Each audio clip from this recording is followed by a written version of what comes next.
Bonjour à tous, récemment j'ai testé le Goldfield et dans cette vidéo je vous partage mon expérience et je vous donne quelques petits conseils si jamais vous voulez faire des bijoux avec ce métal.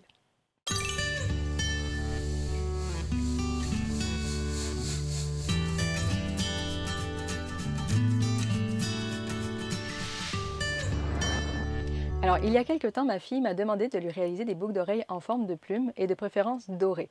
Et comme on voyage beaucoup, c'est assez difficile pour moi de trouver un doreur là où je suis.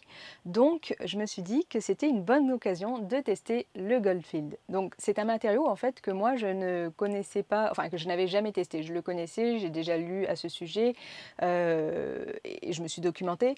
Pas assez, vous allez le voir, puisque j'ai fait quand même pas mal d'erreurs, mais je vais vous en parler après. Donc pour ceux qui ne connaîtraient pas le Goldfield, il s'agit d'un matériau qui est constitué de différentes couches de métal. Au milieu, on va retrouver souvent du laiton, et ce laiton va être recouvert en fait d'or, 12 ou 14 carats suivant le fabricant. Et l'avantage du Goldfield par exemple sur le plaqué or, c'est que cette couche d'or est assez épaisse. Elle représente 5% du poids total du bijou, alors que dans le cas d'un plaquage, on parle plutôt de 0,05%. Donc si jamais vous voulez en savoir plus sur la façon dont est fabriqué le Goldfield, je vous invite à aller lire mon article à ce sujet, dont je vous mets le lien juste en dessous de cette vidéo. Passons maintenant aux erreurs que j'ai faites et dont je me suis rendu compte après coup. Donc déjà, en fait, la première erreur, ça a été de vouloir créer un bijou au design un peu trop complexe pour ce métal. Donc on a dessiné ensemble avec ma fille les boucles d'oreilles qu'elle voulait. Donc là, je vous montre une des boucles d'oreilles. Alors, comme vous pouvez le voir, en fait, il y a des parties de la plume qui viennent chevaucher d'autres. Pour pouvoir réaliser cela, j'ai décidé de concevoir cette plume en 3 parties. Voilà, 1, 2 et 3, pour justement pouvoir faire chevaucher ces différentes parties sur les autres.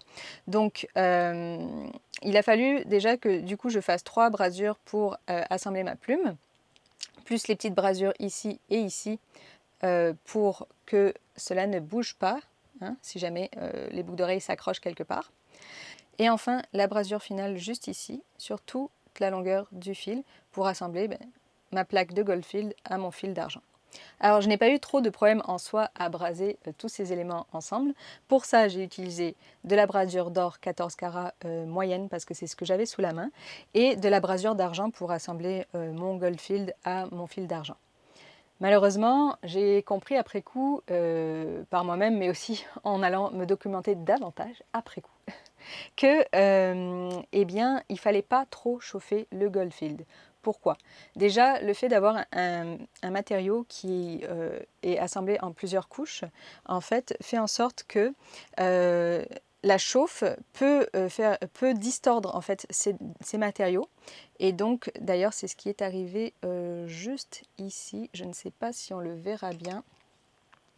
Voilà. Mais on peut voir que la couche d'or ici, c'est légèrement relevé. Si vous le voyez bien. Donc, ça c'est le premier problème. Le deuxième, c'est que ça vient aussi altérer la couche d'or qui est dessus. C'est-à-dire que en gros, ça fait remonter le cuivre qui est contenu dans l'alliage d'or et donc ça change la couleur. Je ne l'ai pas vu tout de suite parce qu'au polissage, en fait, la couche de cuivre s'enlève, mais c'est à long terme, quand on laisse vivre les boucles d'oreilles, enfin le bijou en fait, qu'on peut s'en rendre compte. Donc là, comme vous avez pu le voir, surtout au macro, les boucles d'oreilles ne sont pas parfaites. Bon, déjà parce que j'ai pas pu faire une finition parfaite, mais je vais y revenir après, mais aussi parce que du coup, ma fille, ça fait un mois qu'elle les porte, elle les range ensemble dans un petit sac, donc forcément elles se rayent un peu entre elles. Mais la chose sur laquelle je vais porter votre attention, surtout là, c'est sur le petit voile rose que l'on peut voir ici. Alors je ne sais pas à quel point c'est visible à la caméra, mais j'ai des parties qui sont restées assez jaunes et d'autres qui sont devenues roses. Donc il est bien possible, en fait il pourrait y avoir 2 raisons à cela. Ça peut être à cause des multiples chauffes que j'ai faites en faisant des brasures, des soudures, ou alors ça peut être dû aussi au polissage. Donc ça, c'est la deuxième erreur que j'ai faite. Quand on travaille l'argent, en fait, on a tendance à y aller franco, hein, en émurisage, polissage et tout ça, parce que sur l'argent de 925, il y a ce que l'on appelle des taches de feu qui se forment, et ça, il faut les enlever, et donc elles sont plus ou moins profondes, donc en général, on y va joyeusement. Avec le Goldfield, il ne faut surtout pas faire ça, puisque déjà, il ne faut surtout pas limer ni émeriser les surfaces, puisque si on le fait, en fait, on va enlever la couche d'or qui est présente donc sur le laiton. Et pour ce qui est du polissage, on peut polir, mais vraiment légèrement. Et à un moment donné, dans la conception de mes boucles d'oreilles, j'ai un peu oublié ce détail. Donc, pour le polissage à l'avant, non, j'ai vraiment juste fait du polissage, mais à l'arrière, j'ai voulu enlever des petits excédents de brasure. Et en fait, j'y suis allée un peu trop fort. Et d'ailleurs, on peut voir ici que les boucles d'oreilles, donc, enfin celle-ci, pas l'autre, puisque c'est juste sur celle-ci que je l'ai fait. Elles se sont oxydées. Donc les endroits où en fait où celle-ci s'est oxydée, eh bien c'est à l'endroit où ce sont les endroits où la couche d'or a disparu, tout simplement. Okay, c'est le laiton qui est à l'air libre qui s'est oxydé. Donc ce voile rose, comme je vous le disais, il peut être dû à la chauffe, mais je constate quand même qu'il y a des endroits qui ont été pas mal chauffés sur mes boucles d'oreilles et qui sont quand même restés jaunes. Donc je me dis que ça pourrait aussi être dû au polissage. Si jamais par exemple j'ai un peu trop poli à l'avant à certains endroits, ça pourrait expliquer peut-être qu'il y a un petit peu moins d'or, donc il en reste mais suffisamment en fait pour pas que les boucles d'oreilles s'oxydent vraiment comme s'il n'y avait que du laiton, mais il n'empêche qu'il y a un petit voile rose qui est apparu. Alors je ne peux pas vous expliquer à 100% vraiment la raison, ce sont mes deux hypothèses. Enfin, comme il s'agit de plaques, quand on les découpe, en fait, forcément, on met à jour, ici, sur les tranches, le fameux noyau métallique en laiton. Donc là, on peut voir ici que les boucles d'oreilles, en fait, sur les côtés, se sont aussi oxydées. La couleur est en fait un peu brunâtre, comme ici, à l'arrière. Donc mon conseil, si vous voulez réaliser des bijoux en Goldfield, c'est de réaliser des bijoux au design très très simple pour éviter justement d'avoir de multiples brasures à faire. Donc je vous dirais maximum une brasure, éviter les recuits, de toute façon il n'y en a pas vraiment besoin. Moi la plaque que j'ai utilisée ici provenait de chez Pearl & Co. Quand je l'ai reçue elle était déjà bien recuite en fait, donc on pouvait former assez facilement, mais là aussi faites attention si vous devez former le Goldfield, je pense qu'il ne faut pas... Oui, on peut faire des bagues et tout avec, mais il faut quand même faire attention, puisque en formant, si vous utilisez un maillet par exemple, vous allez faire des traces dessus sur la surface que vous ne pourrez pas enlever, puisque vous ne pouvez pas limer, je vous le rappelle, vous ne pouvez pas émeriser, donc elles vont rester, ces traces, elles vont se voir. Donc limitez vraiment la manipulation, même avec les pinces, faites super attention. Limitez aussi grandement le polissage, puisque comme vous l'avez vu, il est possible que ce soit pour ça que mon Goldfield ait pris une couleur rosâtre au lieu de garder sa belle couleur jaune. Et pour ce qui est des tranches, j'ai 3 solutions à vous proposer.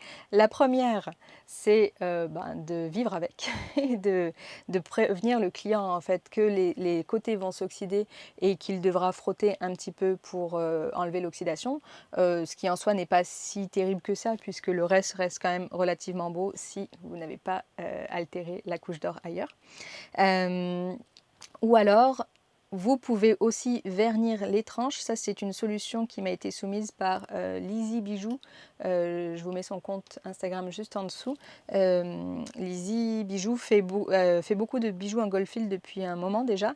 Et en fait, elle me disait que voilà, elle vernissait les tranches de ses bijoux pour retarder en fait l'oxydation. Le problème c'est que le vernis c'est pas une solution durable et que ça ne peut pas servir sur tous les bijoux. Par exemple les bagues et les bracelets ce sont des bijoux qui sont très soumis au choc et au frottement, donc ça partirait très très vite. Ça peut aussi partir évidemment sur des boucles d'oreilles, des pendentifs, voire des broches, mais beaucoup moins. Donc c'est une solution qui peut être envisagée pour ces bijoux-là.